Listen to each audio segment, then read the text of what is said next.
Welcome to the Business Brains and BS podcast, the podcast for people building businesses, battling their own brains, and occasionally stepping in a little BS along the way. We are really, really excited to be joined by Andy Cheatham, the CEO and president and owner and insert other title of Parker Inspections. Andy, thanks so much for being here, man. It's great to have you. Thank you guys so much for having me. It's an honor. You guys are incredible, and what an honor it is to be here. Wow. Wow. All right. You're already our favorite guest. So we're just going to go ahead and cancel everybody else. And we're just going to let Andy talk for the next hour about how great Greg and I are. All right. Well, hey, Andy, why don't you tell us a little bit about you, who you are, what you're about, and then we can talk a little bit about Parker. Yeah, it really just comes back to where we want to start, right? If we start all the way back at the beginning as a kid, business and entrepreneurship were things that I never really thought I was introduced to, but come to find out I really was. Come to find out my dad was one of the largest growers of illegal substances for a biker gang called the Hells Angels. And I just thought it was normal to have a bunch of those guys pull up to the house on their bikes and get the stuff hanging in the back shed. And I just thought that was normal. Come to find out it's not that normal. He was a hustler. Then come to find out my grandpa owned his own HVAC company and construction company. So I've been around entrepreneurship a lot of my life, but never knew that that was an avenue I was going to take. Great childhood up to for a few years, and then my dad got tragically ill. My grandpa passed away. A lot of tragedy happened in a short amount of time. My mom and dad got a divorce, so I just was kind of lost, didn't know what to do. And then one day there was a guy in the athletic locker room that asked me if I'd go to church with him. And I started going to church and gave my life to Christ, and things completely turned around. It was just wild how the shift happened.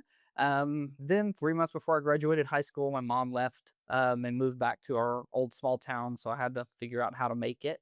Thank God I had people in the church that really helped me a lot. Graduate high school, and then I started to do electrical work because my dad was an electrician by trade, not maybe by profession, but I don't know. Um, I started doing electrical work because I kind of knew that. So I love the trades, love working with my hands, love being out and about.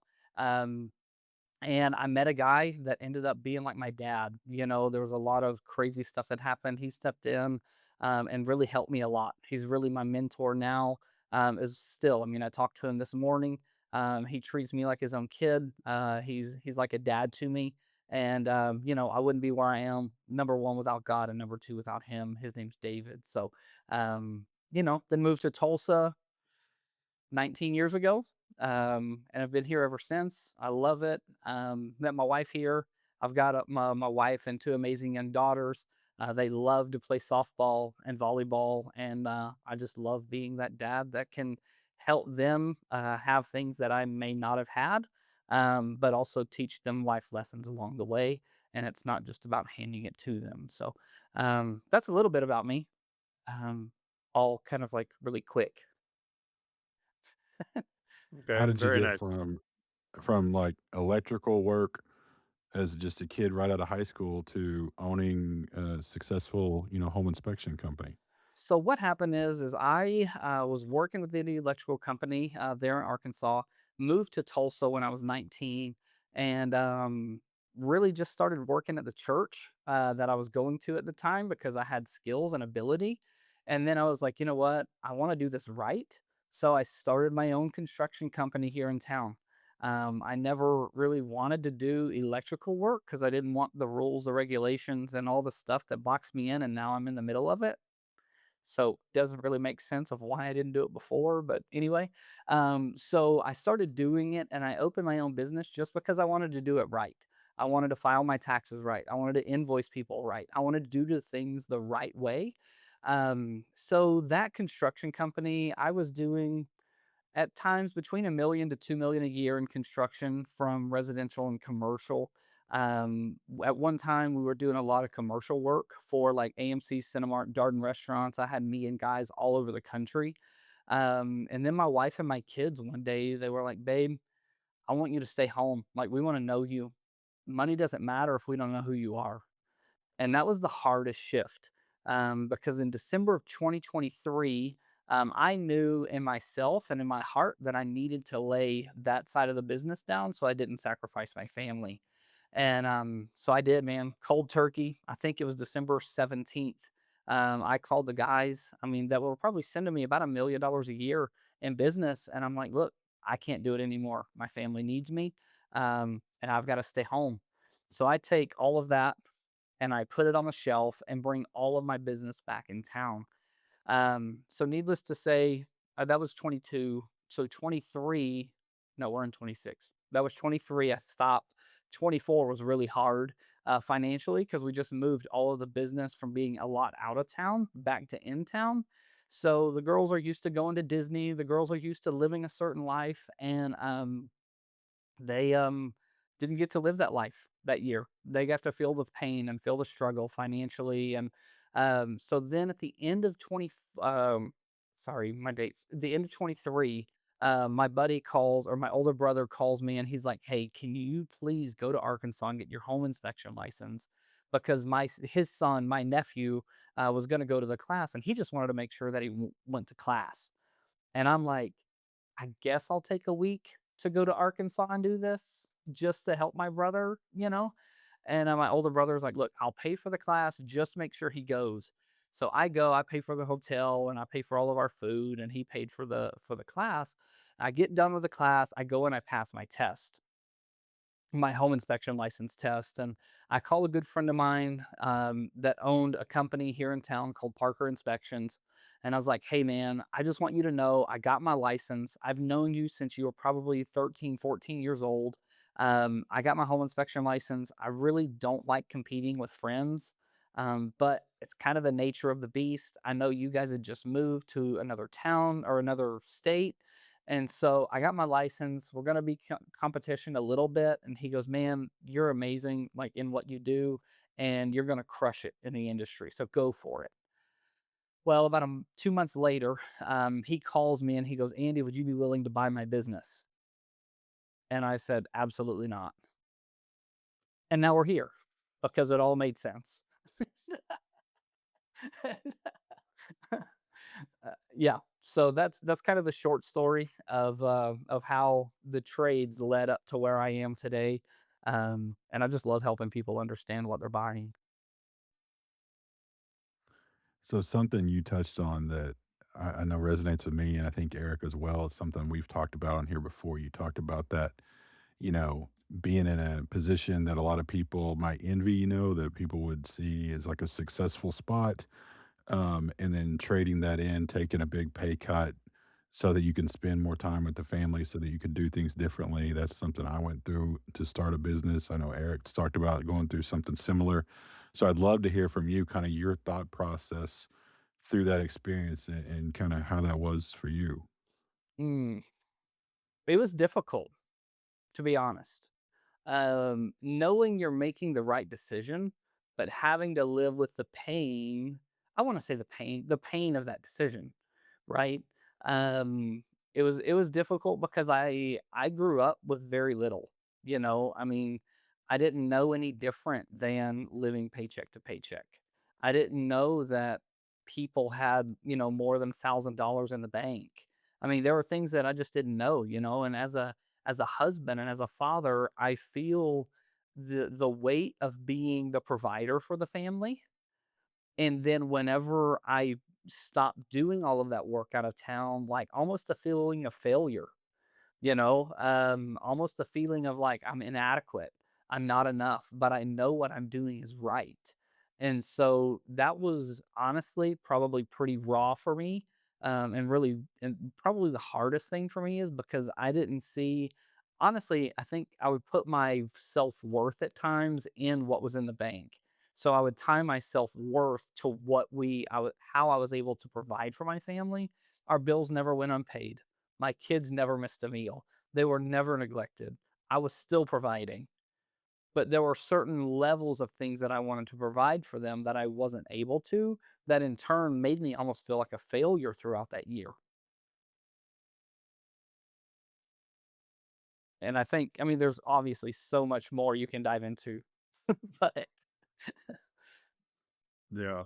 Well, and it's funny because I'm just saying I'm sitting here listening to you say that and kind of following along your journey, not from the not from the shore, but in the boat next to you, because and I think we've all been through that, and I think there's a lot of value in it too. Because some people will look at that and say, I was a failure, and some people will look at that and say it was a great learning experience. So what did you learn from that experience? I this is going to go back to my dad passing away at the very beginning when I was 15, right? I was 15 years old, and my dad made some crazy decisions in his life, obviously, as you could probably tell by a little bit of the opening. Um, I walked by his casket for the very last time, and I remember this phrase rising up in the inside: I have a choice to either get bitter or get better. I could get bitter at all of the decisions that my dad had made, or I can get better out of those decisions and learn from them. And so that has carried over to so many areas of my life.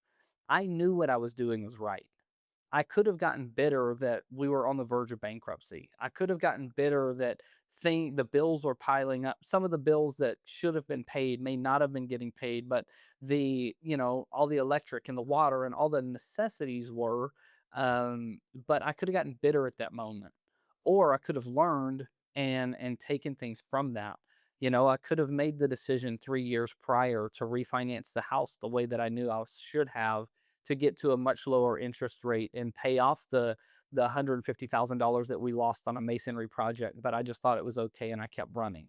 I knew I should have made that decision, but I didn't make it, right? And so all of those things were also compiling, but it was just one of those deals that for me, I was like, I have to learn from this. I was 38 years old at the time. My life is not over. If I can learn from this, I can still turn this into something and be a multimillionaire and give and do the things that I want to do. You mentioned you just said you were 38 years old at the time. I was 39 when I started my business. I don't know how it is for other people, but when I was in my 20s, if you'd have talked to me at like 26, everything felt like it had to happen now. Like, essentially, whatever I haven't accomplished by 30 that's it. It's never that's how it felt then. And now in my 40s, it's so different. I'm like, I got another 40 Yeah. years, you know? So when like I said, at 39 starting my business, I'm like, I've got more work years ahead of me than I've got behind me. I can do a Yeah. lot in that amount of time. Just a completely different perspective. So when you talk about being 38 and going through that, again, that I resonate with that. But I think for a lot of people, it is hard. Like even in your late 30s, 40s or whatever, you can feel stuck. You know, so what would you say to those people who feel, kind of like where you were? You're like, hey, like this isn't where I want to be. It's not where I maybe need to be. But how can I don't see a way out of this? I feel stuck here. What would you say to those people? I think look at this for me, I'm a very analytical guy, so I love the statistics, right? Most millionaires and multimillionaires don't make their millions in their 20s and 30s. A guy in town that's one of my mentors, it took him 9 failed businesses before he made his millions and multi-millions, right? So don't if I were to say anything to people thinking they're stuck and they're over in their 20s or 30s or even 40s, right? Like it's not over. Continue to push forward, continue to pursue those dreams, continue to pursue those ideas that come up. And you know what? You're never going to succeed if you don't fail. So if you want to stay comfortable, stay in the boat and never do it and always complain about not having enough and not being where you want to be. I just don't want to hear you complain when it happens, right? But if there's going to be somebody that wants to go after their dreams, wants to go after their goals, wants to be different, and wants to set up legacy wealth for their families, and they fail, I will walk right beside you and help you out of it every single time because you're going after something. You're trying, you're putting your hand to something. Statistically speaking, it takes 10 businesses for most people to make millions. Go for it. Yep. Don't Well, stop. yeah, and I think That's a good point right there too, the go for it, because I think so often we get into that mindset, right? And we let ourselves become victims. And when that happens, it's really easy to just kind of curl up in the corner in a ball and, feel sorry for yourself and wish it away and kind of play the waiting game, right? We say it in the opening, hope is not a strategy. And there are so many people I talk to, and that is really what they're placing it all on is, I hope it gets better. And when you actually take action to change things, even if you're running in the wrong direction, you're still taking action. It makes you feel better. You start to see some little signs that say, okay, maybe this is okay. And then you start to adjust that direction. So when you found yourself in that position, what were some of the actions that you took to change things and get back on course to where you wanted to go? I wouldn't let myself stay in that mindset for more than 30 minutes. So typically, like for me, whenever those hard times or mentally, like I would struggle with those, would be in the shower, right? Like I was alone, I was taking a shower. So like I would always make myself say, listen, you've got to say three positive things about yourself before you get out of here. And when you get out, you have to be done. Like you have to let this go, and then you have to create a plan to move forward. And so every time I would feel sorry for myself or frustrated or, whatever, I would have to sit down and live. Like for me, I have to write it down. It's not just enough to think about it. Like I would literally sit down and type out another business plan. I would write out another business plan. I would find out, how can I sit down and how can I get in front of 10 more people that need what I have? I can't just sit at the house and whine about it. I have to go knock doors. I have to do something to feel like I'm actually moving in a direction, or I'm going to stay where I was at. I didn't want to go to Arkansas for a week to get my home inspection license and be away from my family again. But that led me to where I am today.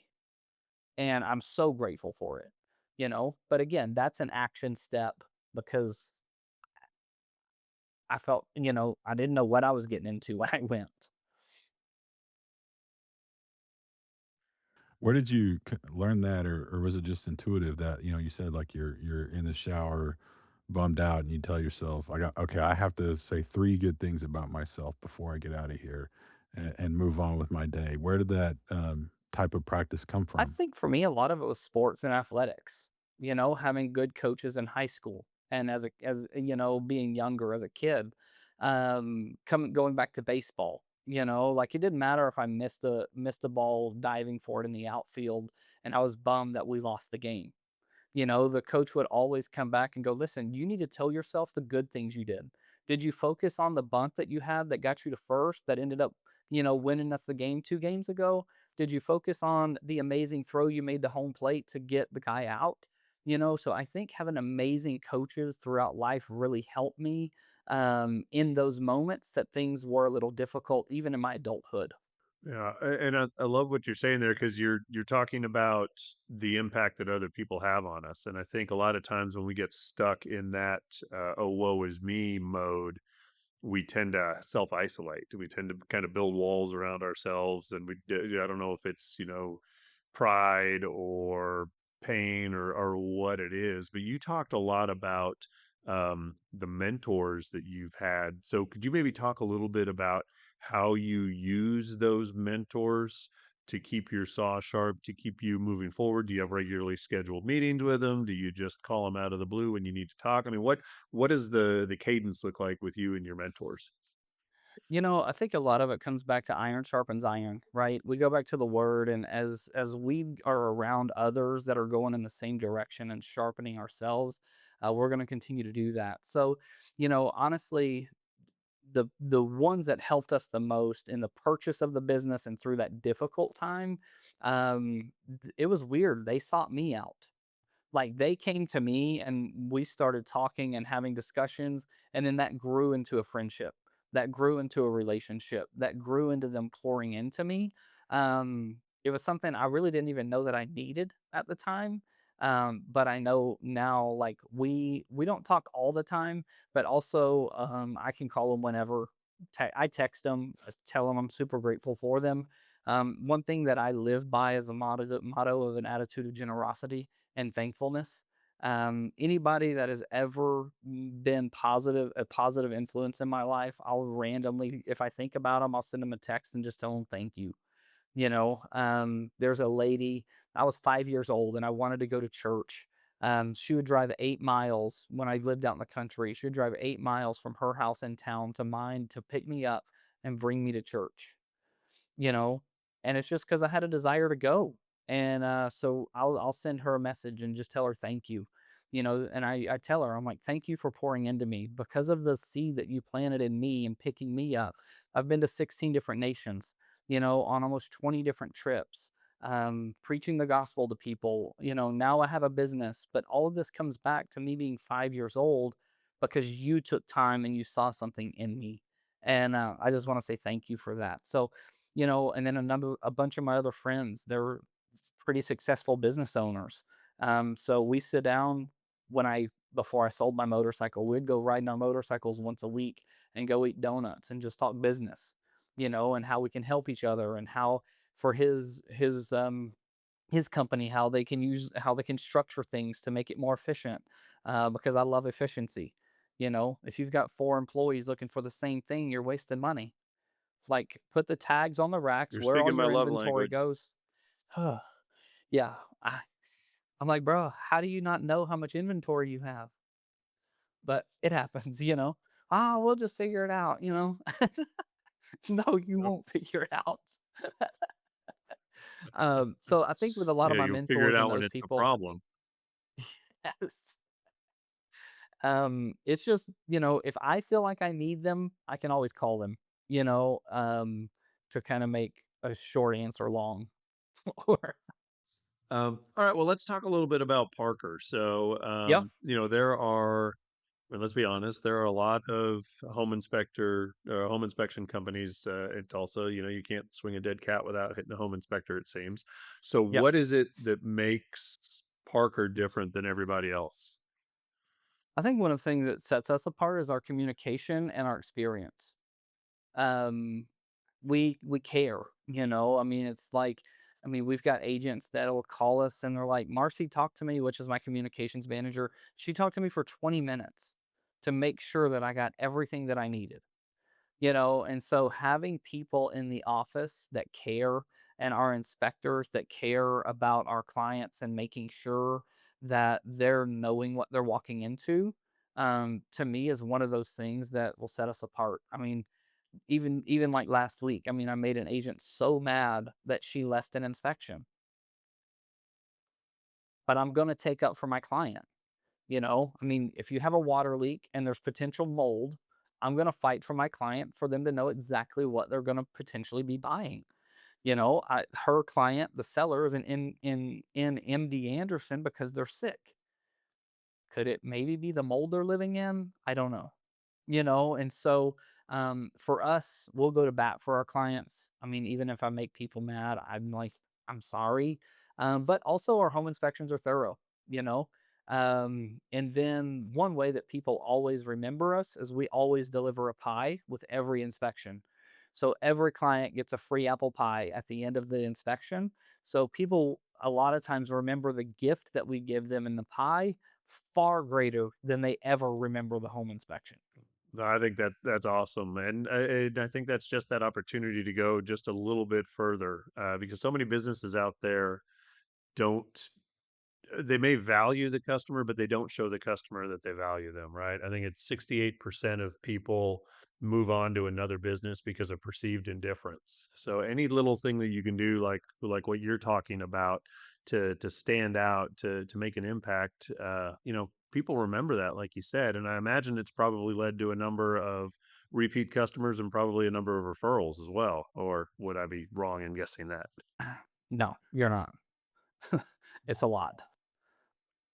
I mean, we just Yeah. go Well, through and look at our numbers and look at the KPIs, and I'm like, how do we retain? I mean, I look at what we had before I purchased the business and what we have now. It's almost a completely different shift in all of the agents.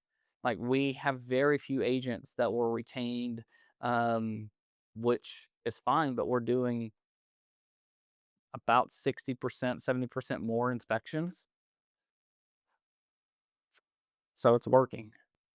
Yeah, well, it sounds like you built some raving fans, and it's interesting too because you think about the home inspection world, and you look at it. I think of it from a number of transactions perspective, and it's like, well, people aren't going to buy a house every week, every month, every year, unless maybe they're investors.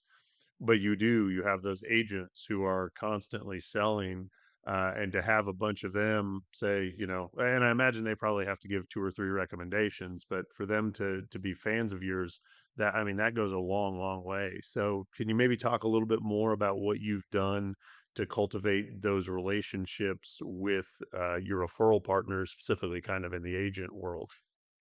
Yeah, I think for us, building those relationships and building trust is huge. Trust is the number one thing. I mean, for instance, the house that I'm sitting in now is an agent's home, and they're looking to sell the home, but she wanted me to come do the pre-listing inspection on it. I, I don't know why. You know what I mean? Like I didn't beg her for the job. She just said she loved what we did and she wanted us to do it. And so I think one thing that we do is I always make sure Marcy, in my office, at least 10 agents a week, she has to call agents and just tell them that she's thankful for them. No sales pitch, no desire to get a referral, no desire for anything, no desire to say, hey, where have you been? Why haven't you been using us? Literally just to say, you know what, thank you so much for being who you are and recommending us. And it was great to see you on the last 15 inspections over the last 3 years or whatever. And then also we've talked to her and she tries to remember one personal thing about them. So, is their kid in college? Where do they go to college? How old are their children? Do they have dogs? Do they love their pets? And then always try to bring up that personal item back in the conversation.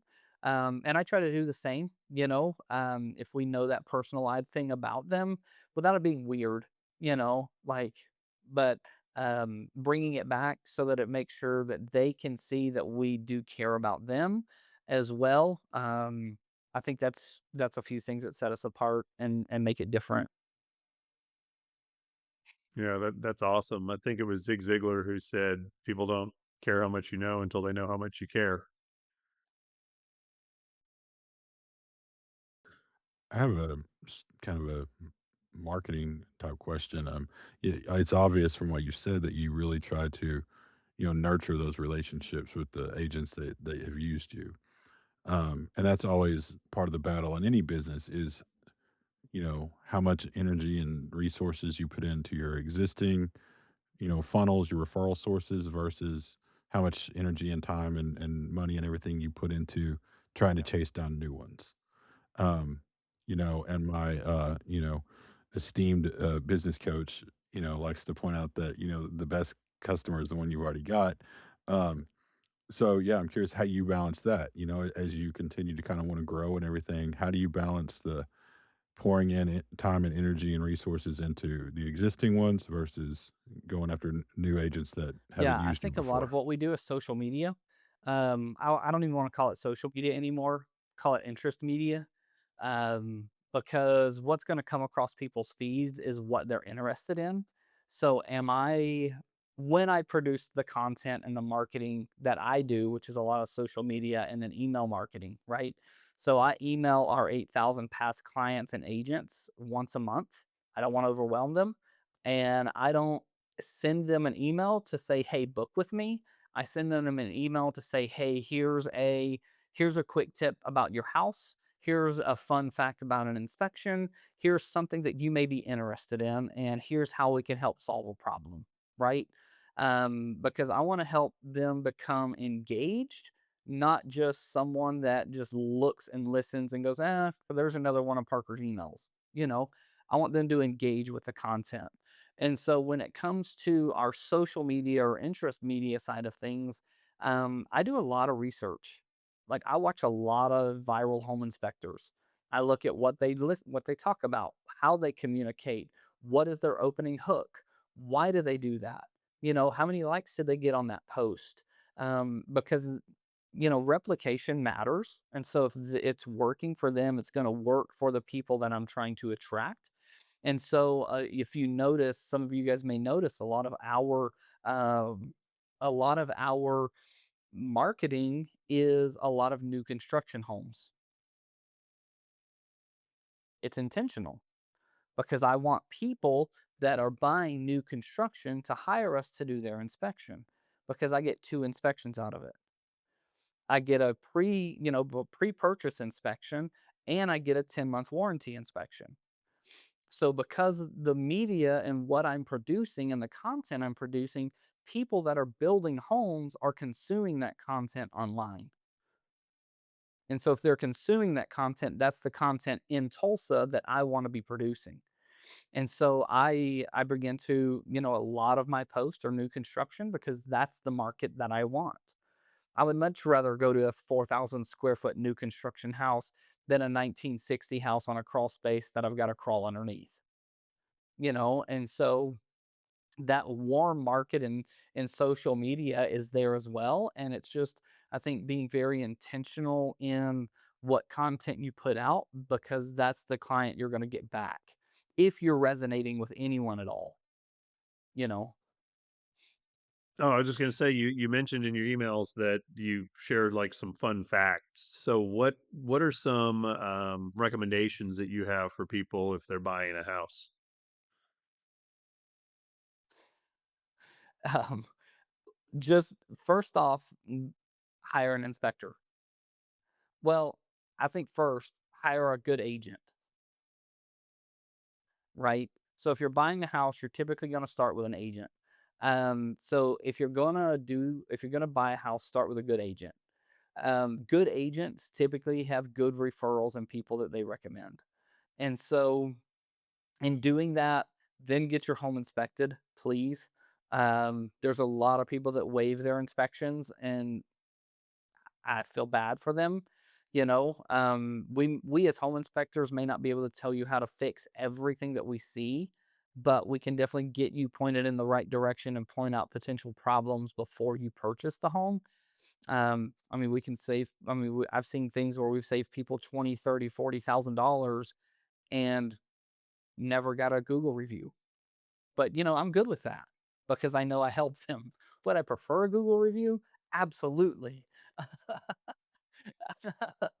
But I think just understanding homes and home maintenance and having the right people in your corner is vital.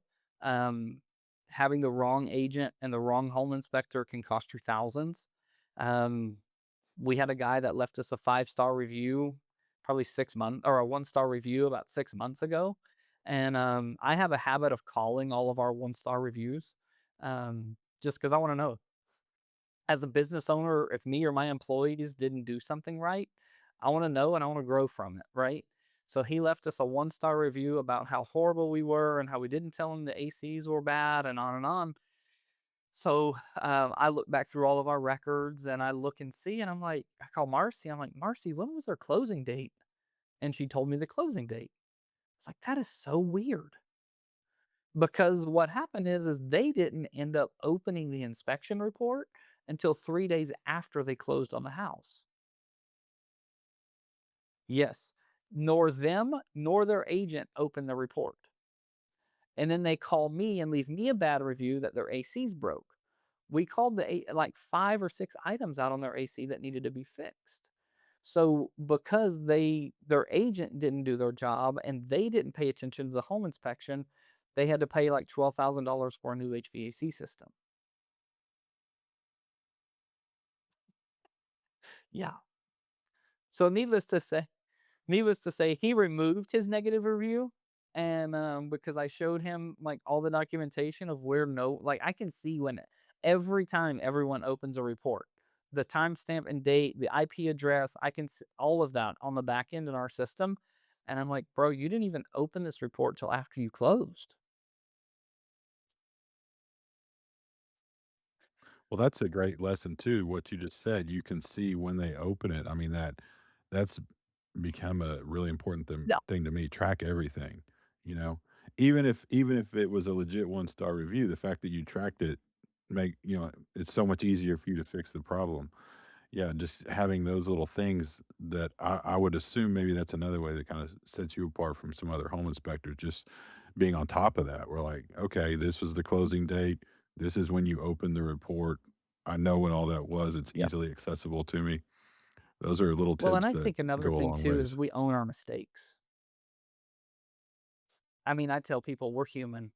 I'm not perfect. I know people rave about us, but I own my mistakes. If me or one of my inspectors miss something, I'm going to help you pay for it. It's just what it is. I'm not going to argue with you. I'm not going to complain with you. I'm going to, own up to it. I mean, I set aside a certain percentage of the inspections and weekly income for a slush fund for in case we miss termites. It's going to happen. Termites live in the wall. People buy a home and we do the inspection, and then in 3 weeks they finally close on it. They may or may not have been out of the wall at that time, right? We had a lady that was buying a house. The sellers ended up repainting the entire house prior to us coming in to do the inspection, like 2 days before we did the inspection. First red flag, right? But I do a visual inspection. I'm not there pulling sheetrock paper. I'm not doing any of that. So 3 weeks later, they come in. They go to repaint their sunroom. She puts tape on the wall. They pull it off after they paint it. Half the sheetrock paper peels off the wall because of termite damage. They end up having to put all new studs in the entire back portion of the sunroom because it had been completely eaten through. I didn't miss anything. Termite bait stations were there. They were already under previous treatment. We could tell there was previous termite damage. We listed all of that out, right? Well, there's a newer agent that we were working with. This lady was super sweet, never combative with us. So guess what I did? I wrote her a $1,200 check and I said, "Thank you so much for your $600 inspection. I hope this helps you cover the cost of the repair." Even though your attorney, your agent, everyone says that I didn't need to do anything. Um, and I'll tell you, because of that one action of $1,200, I think right now we're up to about 25 inspections that we've gotten because I returned one lady's $1,200 and I didn't argue with her. Yeah. Yeah. No, that's great customer service there. So, all right. So, speaking of customers, if somebody out there in our listening audience wants to contact Parker to have them do their home inspection, how should they get in touch with you? Please don't call me. Call Marcy in the office. I tell people I'm the owner. Sometimes I forget how much our inspections are, and I've got to look at it. And so, two ways to get a hold of us. You can go to our website, parkerinspections.com. All of our information's there. If you want to schedule an inspection, you can schedule an inspection online there as well. Or you can call Marcy in the office at 918-416-7437, and she'll talk you through everything that you need to know about your house to make sure that you're covered. But that's how you get a hold of us. All right, perfect. Well, Andy, thanks so much for taking some time out of your day to join us here. We appreciate having you. Thank you guys. Yeah, thanks. Mhm. All right. Well, that should do it for this episode of the Business Brains and BS podcast. Remember, progress beats perfection. Hope is not a strategy, but it is a necessity.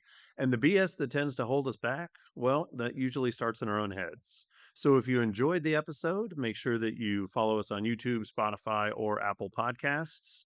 Leave us a rating and make sure that you share this with a business owner who you think needs to hear it. So until next time, we'll see you.